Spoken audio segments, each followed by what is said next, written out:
माझं नाव योगेश शिवशंकर चंदनकडे. मी नागपूर जिल्ह्यातनं टाकाघाट विठ्ठू बाबाचं म्हणून प्रसिद्ध आहे. तिथनं आलेलं आहे मी पंढरपूरला.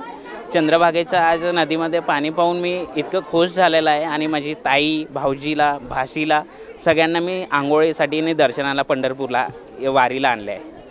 एवढं बोलून मी माझे 2 शब्द संपविते. चालू. नमस्कार, माझं नाव श्याम गायकवाड आणि याच्या अगोदर आम्ही पंढरपूरला आलो होतो. पण त्यावेळेस काय चंद्रभागा पूर्ण कोरडी होती, त्यामध्ये एकत्र पाणी नव्हतं समजा. त्याच्यानंतर आता ह्या चक्करला आलो तर पूर्ण पाणी बघा तिकडे दाखवायला पाणी पूर्ण. आणि हे पाणी बघून आंघोळ वगैरे केली तर समाधान वाटलं. दर्शन वगैरे केले चांगलं वाटतं. धन्यवाद. परत माझं नाव रावसाहेब पाटील. आम्ही आटपाडीवरून आलो आहे. आज खऱ्या अर्थानं पंढरपूरमध्ये आलेल्याचं समाधान मिळालं. आज खऱ्या अर्थानं चंद्रभागा ही दुतळीवरून व्हायला मिळते. ज्यावेळेस आम्ही पाठीमागच्या वेळेस आलो होतो त्यावेळेस नदीमध्ये अक्षरशः कोरडी पडली होती. कुठेही पाण्याचा एकही थेंब दिसत नव्हता.